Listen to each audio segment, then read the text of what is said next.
15 दिसंबर 2023 को मुंबई इंडियंस एक shocking announcement करती है। रोहित शर्मा, जिन्होंने एमआई को 5 आईपीएल ट्रॉफी जिताई थी, उनको कैप्टेंसी से हटाकर हार्दिक पांड्या को टीम का नया कैप्टन बनाया जाएगा। एंड इस एक चेंज ने आने वाले दिनों में मुंबई इंडियंस की पूरी लेगेसी डिस्ट्रॉय कर दी। जो टीम अब तक आईपीएल की सबसे सक्सेसफुल फ्रेंचाइजी मानी जाती थी, अब वो अपने सबसे डार्क फेज में चली गई। टीम के फैंस ही टीम के दुश्मन बन गए। कैप्टन हार्दिक पांड्या को इतनी बुरी तरह से ट्रोल करा गया कि अगर कोई और प्लेयर होता तो ऐसे में रिटायरमेंट अनाउंस कर देता। टीम के विनिंग चांसेस से लेकर टीम की रेपुटेशन तक सब कुछ डिस्ट्रॉय हो गया इस एक कैप्टेंसी चेंज की वजह से। फैंस दो कैंप्स में बट गए, जहां ये बैटल बन गई हार्दिक पांड्या वर्सेस रोहित शर्मा की। लेकिन अब इस पूरे इंसिडेंट के 1 साल बाद सवाल यही है कि आखिर इस पूरे एपिसोड में गलती किसकी थी, हार्दिक पांड्या की, रोहित शर्मा की, या फिर कोई तीसरा था जो पीछे से ये सब कुछ कंट्रोल कर रहा था। आइए जानते हैं कि आखिर इसका जिम्मेदार कौन था।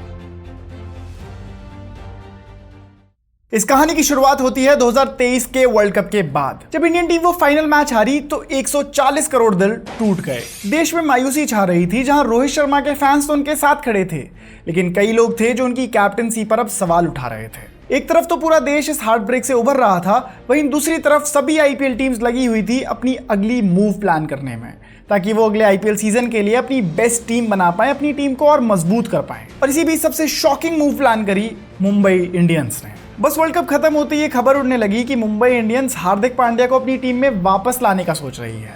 वही हार्दिक जो 2022 में मुंबई इंडियंस को छोड़कर गुजरात टाइटंस गए थे और गुजरात को पहले सीजन में चैंपियन और अगले साल रनर अप बनाया था। मुंबई की मैनेजमेंट को लगने लगा कि हार्दिक को छोड़ना उनकी सबसे बड़ी गलती थी और अपनी इसी गलती को सही करने के लिए वो कुछ भी प्राइस पे करने को तैयार थे। End of course Mumbai Indians की मैनेजमेंट पे जितना पैसा है, उनके लिए कोई भी प्लेयर आउट ऑफ रीच नहीं है। और इसीलिए जब हार्दिक के सामने भी मुंबई इंडियंस में वापस आने का ऑफर आया तो वो भी कहाँ ही मना करते, उन्होंने तुरंत ही ऑफर एक्सेप्ट कर लिया। लेकिन ऐसे में फैंस के बीच एक इमोशनल डिवाइड क्रिएट होने लगा था। गुजरात टाइटंस के फैंस को ये बात हजम नहीं हो रही थी कि जिस प्लेयर को उन्होंने अपनी टीम का कैप्टन बनाया, जिस कैप्टन ने उनकी टीम को चैंपियन बनाया, वो चैंपियन कैप्टन सिर्फ कुछ पैसों के लिए उनकी टीम को छोड़ रहा है। लोग कहने लगे कि गुजरात टाइटंस ने तुम्हें एक चैंपियन कैप्टन की आइडेंटिटी दी और तुम उसी आइडेंटिटी को छोड़कर वापस पुराने लोगों के पास जा रहे हो।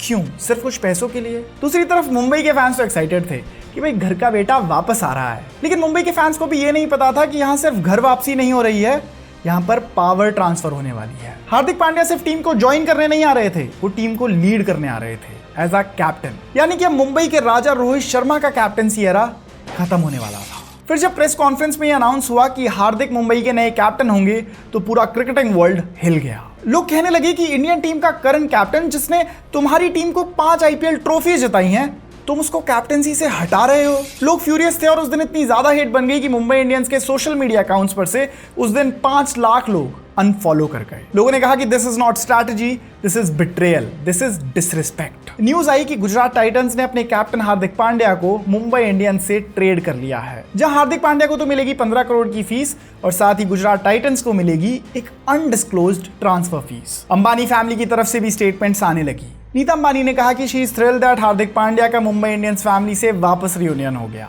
वहीं आकाश अंबानी ने कहा कि it is a happy home coming और हार्दिक के आने से टीम में बैलेंस आएगा। इस पूरे तमाशे में जो बात फैंस को सबसे ज्यादा चुभी वो थी रोहित शर्मा की खामोशी। ना कोई स्टेटमेंट, ना कोई रिएक्शन। ऐसा लग रहा था जैसे किसी ने रोहित शर्मा को चुप रहने को कहा हो, जैसे उन्हें दबाया जा रहा हो।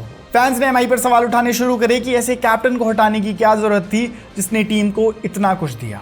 इस पर मैनेजमेंट का जवाब आया, टीम को फ्यूचर रेडी बनाना है। कहा कि ये तो नॉर्मल प्रोसेस है, पहले तेंदुलकर ने हरभजन को कैप्टनसी दी, फिर पॉन्टिंग ने रोहित को और अब रोहित से हार्दिक को, तो इसमें इतना रिएक्ट करने वाली क्या बात है। लेकिन फैंस को शांत करने के लिए ये स्टेटमेंट्स काफी नहीं थी। इसके बाद डैमेज कंट्रोल करने के लिए मुंबई इंडियंस ने हार्दिक पांड्या और टीम कोच मार्क बाउचर के साथ एक प्रेस कॉन्फ्रेंस बुलाई, जिसका मकसद ये था कि ये पूरा ड्रामा थोड़ा शांत हो जाए और फैंस के बीच थोड़ी क्लैरिटी आए। लेकिन जब ये प्रेस कॉन्फ्रेंस हुई तो फैंस के बीच कंफ्यूजन और हेट और ज्यादा बढ़ गई। एक जर्नलिस्ट ने हार्दिक से डायरेक्टली पूछ लिया कि क्या टीम में वापस आते टाइम आपने कॉन्ट्रैक्ट में कैप्टनसी क्लॉज डाला था कि अगर मैं टीम में आऊंगा तो कैप्टन ही बनूंगा। इस सवाल पर पूरे हॉल में साइलेंस।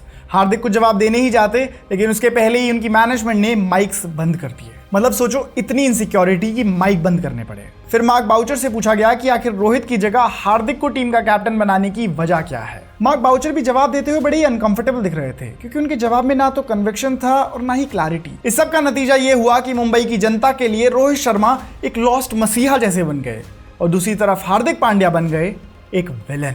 पूरे सोशल मीडिया पर हार्दिक पांड्या, मुंबई की मैनेजमेंट और अंबानीज के अगेंस्ट एक रेबेलियन सा छिड़ गया। मीम्स से लेकर रील्स तक हर जगह सब यही कह रहे थे कि रोहित के साथ नाइंसाफी हुई है और इसकी वजह है हार्दिक पांड्या का लालच।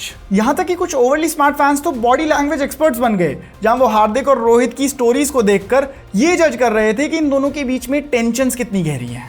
अब मुंबई इंडियंस के सामने उनका IPL 2024 का पहला मैच आया और यहीं से उनके इस नाइटमेयर सीजन की शुरुआत हुई। हार्दिक पांड्या पिच पर आए और सामने थी उनकी पुरानी team Gujarat Titans. Match Gujarat Titans के घर अहमदाबाद में था और यहीं पर पहली बार ऑनलाइन ट्रोलिंग ने रियल वर्ल्ड हेट का रूप ले लिया। जब 80,000 लोग एक आवाज में हार्दिक को बू करने लगे, तब समझ आया कि ये सिचुएशन कितनी गहरी हो चुकी है। आप मानो कि 80,000 लोग एक आदमी के पीछे पड़ गए थे।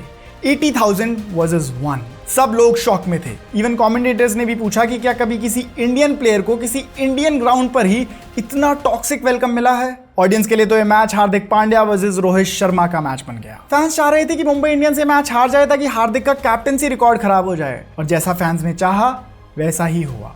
मुंबई इंडियंस अपना पहला मैच हार गई। लेकिन असली नाइटमेयर तो अभी बाकी था। अगला मैच था लिटरल डिस्ट्रॉयर सनराइजर्स हैदराबाद के अगेंस्ट, और इस मैच में सनराइजर्स ने क्या करा, बिल्कुल दानवों की तरह बैटिंग करी, IPL का रिकॉर्ड तोड़ दिया और बना दिए 277 रन्स। उस दिन ट्रेविस हेड और अभिषेक शर्मा ने मानो MI का गर्दा उखाड़ दिया था, और ऐसे में दूसरी तरफ कैप्टन हार्दिक पांड्या रह गए हेल्पलेस। बस इसके बाद तो उनके अगेंस्ट हेट कितनी ज्यादा बढ़ गई इसके बारे में हम सोच भी नहीं सकते, both on the field and off the field. हर तरफ हार्दिक की बुराई हो रही थी और ऐसा लग रहा था कि पूरी दुनिया एक तरफ और हार्दिक एक तरफ। लेकिन अब भी हार्दिक को एक उम्मीद थी कि पहले दो मैचेस तो चलो अवे मैचेस थे, अगला मैच तो मुंबई में है, वहां का होम क्राउड तो ऑब्वियसली मुंबई इंडियंस को सपोर्ट ही करेगा। लेकिन हार्दिक को कोई अंदाजा नहीं था कि the worst is yet to come. अगला मैच वानखेड़े में था और पूरा स्टेडियम ही मानो हार्दिक को विलन समझे बैठा था। टॉस के वक्त जैसे ही संजय मांजरेकर ने हार्दिक पांड्या का नाम अनाउंस करा तो पूरे स्टेडियम में चीयर्स की जगह बूज गूंज उठे, इतने लाउड कि इवन मांजरेकर को ऑडियंस को बोलना पड़ा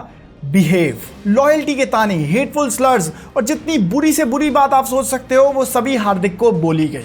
स्पेकुलेशंस बढ़ने लगी कि सिर्फ ऑडियंस ही नहीं, इवन MI के कुछ प्लेयर्स भी हार्दिक के अगेंस्ट हो रहे हैं। एक वायरल फुटेज ने तो मामला और हीटअप कर दिया, जिसमें रोहित शर्मा बड़े ही कैजुअली ये बोलते दिख रहे थे कि मेरा क्या, मेरा तो यहाँ पर आखिरी सीजन है। और फिर जब वो विजुअल्स आए जिसमें हार्दिक रोहित को बाउंड्री लाइन पे फील्डिंग करने के लिए भेज रहे हैं, उस सब से मुंबई इंडियंस की इमेज ऑल टाइम लो पर चली गई। लेकिन अब आता है मेन सवाल कि इस सब में आखिर गलती किसकी थी। देखो, इसमें रोहित शर्मा की तो कोई गलती नहीं थी, क्योंकि उन्होंने हमेशा ही MI को अपना 100% दिया और इस पूरी कंट्रोवर्सी पर भी उन्होंने आगे आकर कभी कुछ बोला नहीं। एंड इवन कई बार क्राउड से भी रिक्वेस्ट करी कि वो हार्दिक को इतना तंग ना करें। तो फिर क्या इसमें हार्दिक की गलती थी? तो मैं कहूंगा नहीं, क्योंकि वो तो अपने करियर के लिए एक बेटर चॉइस ही मेक कर रहे थे और हर प्लेयर ही तो अपने करियर में एक प्रोग्रेस चाहता है, तो इसमें गलत क्या है। And on the other side, अगर कोई जूनियर प्लेयर किसी सीनियर प्लेयर का कैप्टन बनता है तो उसमें भी कुछ गलत नहीं है। हमने पास्ट में देखा है कि सचिन तेंदुलकर, सौरव गांगुली, राहुल द्रविड़ ये सब MS धोनी की कैप्टनसी में खेलते थे, जबकि MS धोनी उनसे बहुत जूनियर थे। तो फिर इसमें भी कुछ गलत नहीं है कि रोहित शर्मा हार्दिक की कैप्टनसी में खेलें।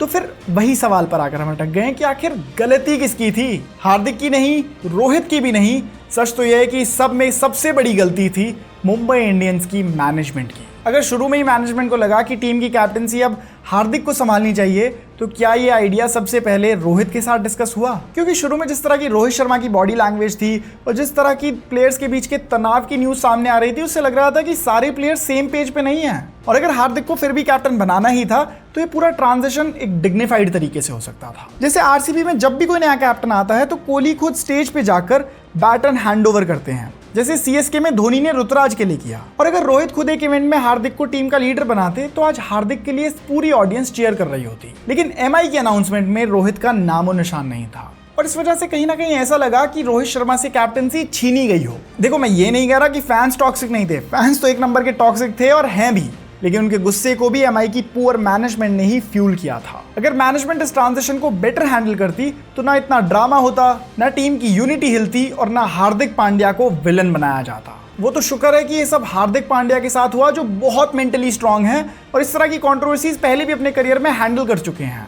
वरना अगर किसी नए प्लेयर के साथ ये सब हो रहा होता तो चीजें बहुत बिगड़ सकती थी। एंड ऑनेस्टली यहाँ पर इंडियन क्रिकेट ऑडियंस का दोगलापन भी दिखता है, क्योंकि जहाँ आईपीएल के टाइम पर वानखेड़े में पूरी ऑडियंस हार्दिक को बू कर रही थी, वहीं कुछ महीनों बाद जब हार्दिक ने इंडिया को T20 वर्ल्ड कप जिताया तो पूरी ऑडियंस उसी वानखेड़े में हार्दिक हार्दिक के नारे लगा रही थी। खैर, अंत भला तो सब भला, लेकिन इस पूरे एपिसोड से मुंबई इंडियंस की मैनेजमेंट को ये सीखना चाहिए कि आपको अगर अपनी लेगेसी बनानी है तो सिर्फ लेगेसी पे ही फोकस मत करो, अपने प्लेयर्स को रिस्पेक्ट भी दो, क्योंकि अगर आप अपने प्लेयर्स को रिस्पेक्ट नहीं दोगे तो ये पूरी लेगेसी का ड्रामा भी ना कुछ ही टाइम में उड़ते देर नहीं लगाएगा। और इस सब के बाद सबसे बढ़िया बात यह है कि मैं कल ही मुंबई इंडियंस का मैच देख के आया जो मुंबई इंडियंस जीत गई, और आप उसकी क्लिप्स देखने के लिए मुझे इंस्टा पे फॉलो कर लो यार।